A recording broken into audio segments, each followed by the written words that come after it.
Dear Annie, I went to a party on the 19th as well. On the morning of the 20th, I was on Facebook when someone sent me the article asking if I was still alive. At first I was shocked, but mainly relieved because it wasn't where I was and it didn't immediately affect me. I knew that vague description of a person could so easily be me or someone I knew, however I couldn't find any further information. I said some sort of will that things would be okay for whoever affected and left the matter there. On the 21st, I went to a gathering with some other friends, and the question popped up again. A boy said 3 of us definitely knew the girl, but he didn't know the name. And then on the 23rd, I went to see my boyfriend. The article turned up on my newsfeed, so I asked him, and he knew who it was. When I was told it was you, this butterfly appeared on the window. My mum said it was important for me to live my life at this moment rather than becoming a hermit and hiding away. I had an art trip to Berlin in 2 days, and despite not wanting to go anymore, I went anyway.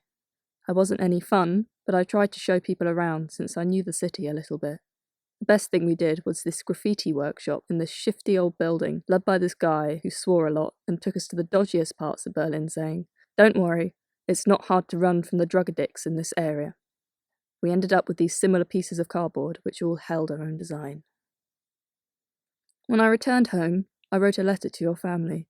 It took me over an hour to get the courage to walk up your drive, but when I finally did, I caught a glimpse of them in the kitchen. As a child, I thought your house had everything you could dream of. I remember playing together in your garden. I remember playing fetch with Finley endlessly, and I remember my brother and I having dinner with you and your brother. Your brother kept making me laugh till I would literally fall off my chair, and we got on great, until one of you asked for ketchup on your pasta, and this caused a terrible divide between us at the dinner table. Suddenly I could see that the main part of these memories was missing. Your death had so suddenly cut you from all our lives, simply because your heart stopped in your sleep. If I had to choose a way to die, I'd choose the way you went. I heard during the party you went away to be with the dog in the study, where you fell asleep and died. To die with a dog just seems so perfect to me, and although strangely beautiful, what your friends had to experience in the morning will only ever be unspeakable. I later went back to yours to help with decorations for your funeral. Your dad said I could go upstairs to look at your room and your art desk. Your bedroom didn't feel unused, but your belongings did. I never realised how talented you were until I saw your sketchbooks. I really liked these travel booklets you did, and that amazing elephant drawing on one page. I discovered that you'd been to Berlin for a graphics trip the week before us. You'd been to some of the same galleries. You didn't finish the title page of your most recent book. And then underneath your book I found a similar looking piece of cardboard with a stencil on it. The night before your funeral I had to sleep in my parents' bed, like I would have done as a child after a nightmare. Then, in the morning, I went to your friend's house to make flower bunches for you.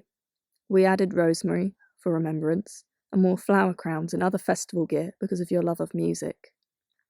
In the past, I'd normally only be with these people if it somehow involved you, and now we were all together because of you. I never felt particularly liked at primary school, but you had a gift of making people feel part of something. Knowing I could count you as one of my friends gave me so much comfort as a child.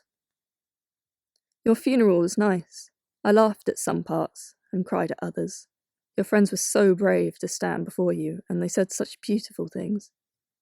When it came to your burial, the reality of your death suddenly felt more vague than a dream. My self-pity was undermined as I looked into other faces, those who were your friends and family to the point of your death and had seen your life through with you. I was someone who had forgotten the significance of you in my life and had lost contact with you. The truth is, I wouldn't even be thinking about you if you were still alive, and suddenly our relationship together meant more than anything else.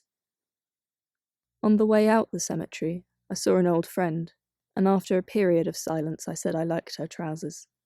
I originally thought funerals had some sort of finality to them, but things didn't seem over.